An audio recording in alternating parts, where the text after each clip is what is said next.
कर रहे हैं या जिन पर दबाव नजर आ रहा है। उनमें से एक स्टॉक है गेल इंडिया। आज हम देख रहे हैं कि स्टॉक में दबाव साफ तौर पर नजर आता हुआ। बीपीसीएल भी आज लाल निशान में कारोबार यहां पर हो रहा है। टाटा पावर में भी आज दबाव हमें नजर आ रहा है। तो जरा इन तीन स्टॉक पे अक्षय जी जरा राय दीजिए, गेल इंडिया, बीपीसीएल और टाटा पावर। बिल्कुल आपने सही कहा, थोड़ा सा दबाव जरूर है आज एनर्जी स्टॉक्स में। पर अगर आप पहले गेल की बात करें तो डे लो से काफी बेहतरीन रिकवरी है। अगर आप डे ट्रेडर हो तो रिकवरी अच्छी खासी है, 209 210 के स्तर से। तो ट्रेंड ओवरऑल अच्छा है गेल का। तो मैं शॉर्टिंग की एडवाइस नहीं करना चाहूंगा। बाय ऑन डिप्स वाला कैंडिडेट है गेल। कहीं ना कहीं एक शॉर्ट टर्म बेस बनाने की खोज में है 210। तो अगर आपके पास है शेयर तो आपको 205 के नीचे स्टॉप लॉस बना के इसमें अपनी बाय ट्रेड्स बने रखना है। अगर रिकवरी हो जाता है तो वापस 225 230 तक दिख सकता है। हालांकि फ्रेश बाय करने के लिए मैं कहूंगा एक कंडीशनल बाय रखूंगा कि कम से कम थोड़ी सी मोमेंटम लौटने दे, 215 पार करने दे, उसके बाद आप अपना बाय ट्रेड बनाए। दूसरा शेयर बनेगा बीपीसीएल, जो आपने पूछा। बीपीसीएल में क्लियरली जो कॉर्पोरेट एक्शन था मेरे हिसाब से इसमें बोनस था 1:1 का। तो उसके बाद स्टॉक कहीं ना कहीं एक रेंज में के दायरे में सीमित है। 305 का करंट मार्केट ट्रेड है। शॉर्ट टर्म में कोई मुझे नए ट्रेड दिख नहीं पा रहे इसमें। बाकी ओवरऑल एक न्यूट्रल सेटअप है जहां से 330 और 280 ये रेंज के दायरे में सीमित है स्टॉक। ओवरऑल मीडियम से लॉन्ग टर्म में खराब तो नहीं है, पर शॉर्ट टर्म के लिए कोई ट्रेड के मौके नहीं मिल पा रहे। इसलिए मैं कहूंगा बीपीसीएल को अपने रेडार में ना रखे ट्रेडिंग के माध्यम से। और लास्टली अगर टाटा पावर की बात करें, टाटा पावर पहले आज पावर ग्रिड और एनटीपीसी में अच्छी चाल है डे ट्रेडिंग में। कहीं ना कहीं टाटा पावर में वो वाली मोमेंटम नहीं दिख पा रही है। वापस सिमिलर कंडीशन है, एक रेंज के दायरे में सीमित है टाटा पावर मीडियम से लॉन्गर टर्म में। 460 का रेजिस्टेंस एरिया, 400 का सपोर्ट बेस और 436 का करंट मार्केट प्राइस। तो कोई नया ट्रेड बनते हुए नहीं दिख पा रहा है टाटा पावर में। जिनके पास है तीनों शेयर में कोई लॉन्ग टर्म या मीडियम टर्म में कोई खामी नहीं है। ट्रेंड अभी भी लॉन्गर टर्म इंटैक्ट है, बस शॉर्ट टर्म में एक रेंज की दायरे में सीमित है। तो टाटा पावर और बीपीसीएल में अवॉइड करें शॉर्ट टर्म ट्रेडर्स। और गेल में मैंने कंडीशनल बाय दिया है, वो जैसे ही इनिशिएटिव हो तो अभी आपको बाय करना है। तो ये है रणनीति इन तमाम स्टॉक पे, ये एनर्जी स्टॉक्स में खास रणनीति आपको अक्षय जी ने सुझाई।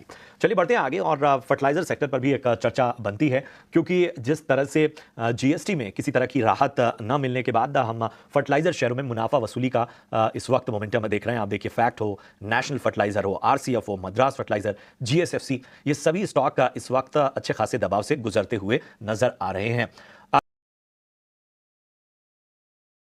स्टॉक काफी ऊपर गए हैं और वहां से नीचे उतर रहे हैं। मेरे हिसाब से डिस्ट्रीब्यूशन दिख रहा है चार्ट्स के ऊपर, तो क्लियरली अवॉइड करना चाहिए। थोड़ा सा स्टेबिलिटी का इंतजार करें, फिर वेट करें। ऑलरेडी ये स्टॉक बहुत ज्यादा ओवर एक्सटेंडेड है, ओवरबॉट टेरिटरी से गिर रहे हैं। तो मैक्सिमम यहाँ पे सिर्फ एक मीन रिवर्जन ट्रेड थोड़ा सा बन सकता है, but scope for a fresh new high के चांसेस बहुत कम लगते हैं। तो मेरे हिसाब से मोस्टली इन स्टॉक को अवॉइड करना चाहिए। ठीक है, तो फिलहाल फर्टिलाइजर शेयरों से दूरी बनाना ही आपके लिए बेहतर होगा। यह है आदित्य जी। बड़ा हाथ ऑटो स्टॉक्स का भी है। देख रहे हैं बजाज ऑटो, यहाँ पर अच्छी बाइंग है। हीरो मोटोकॉर्प में भी एक अच्छी रिकवरी देखने को मिल रही है निचले स्तरों से। कोई ट्रेड लेना चाहिए ऑटो शेयरों में? बिल्कुल, बजाज ऑटो के पैटर्न अगर देखें तो इंटरेस्टिंग लग रहे हैं। बजाज ऑटो को बाय किया जा सकता है 9753 में। स्टॉप लॉस रहेगा 9530 का, और टारगेट रहेंगे इसमें 9950 के 9950 से लेके 10200 के। तो ये है बजाज ऑटो पे नजरिया आदित्य जी की तरफ से आता हुआ। चलिए कुछ और स्टॉक्स को भी अपने रडार पर ले आते हैं, और निफ्टी 500 में देखिए बॉम्बे बर्मा इस वक्त लगभग 17% से ज्यादा की तेजी हमें साफ तौर पर नजर आती हुई, अच्छे वॉल्यूम के साथ यहां पर ट्रेड होता हुआ। वहीं अगर हम बात करें इस वक्त गार्डन रीच की, तो लगभग 8% की तेजी हम यहां पर देख पा रहे हैं। डिफेंस शेयरों की बात करें और खासतौर पे गार्डन रीच की बात करें, तो नया कॉन्ट्रैक्ट मिला है जर्मनी की एक कंपनी से। जहाज बनाने का जो अनुबंध हुआ है, जो कॉन्ट्रैक्ट हुआ है, उसकी वजह से आज गार्डन रीच में हमें एक्शन नजर आ रहा है, और एक्शन एचएएल मझगांव डॉक और बीईएल में भी हमें साफ तौर पर दिख रहा है। लेकिन फिलहाल बॉम्बे बर्मा और गार्डन रीच, अक्षय जी मैं आपके पास आना चाहता हूं, बताइए क्या रणनीति अपनाई जानी चाहिए इन दोनों स्टॉक्स में?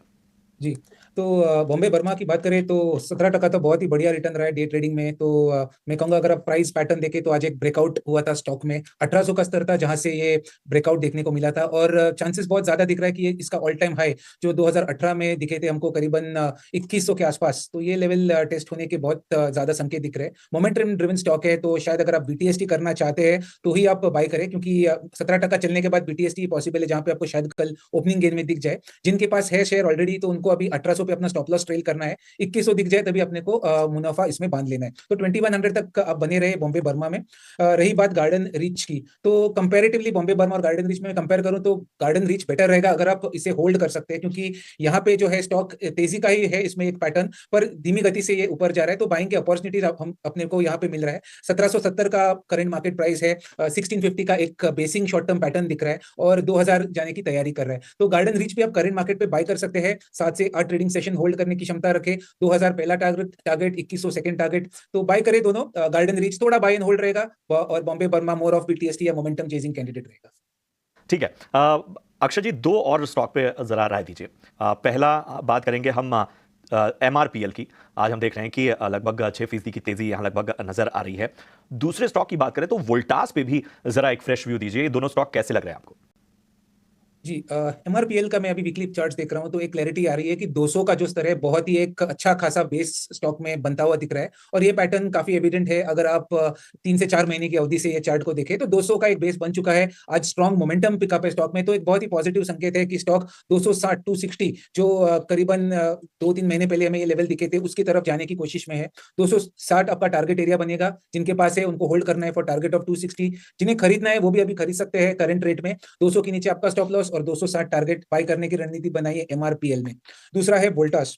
वोल्टास आप देखें तो डे ट्रेडिंग में अच्छा खासा उछला है। इसमें ये स्टॉक में एक 1400 के स्तर पे ब्रेकआउट हो चुका था, उसके बाद थोड़ा सा चॉपीनेस था।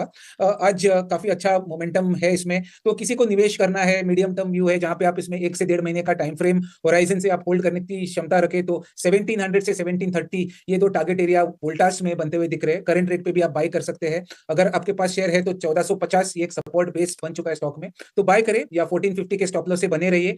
1700 और 1730 ये अप्रोक्सीमेट टारगेट एरिया का प्रोजेक्शन बनता हुआ दिख रहा है वोल्टास में। तो दोनों शेयर बाइंग की रणनीति बनाइए, दोनों होल्ड और या बाय है और टारगेट मैंने आपसे शेयर कर लिया है।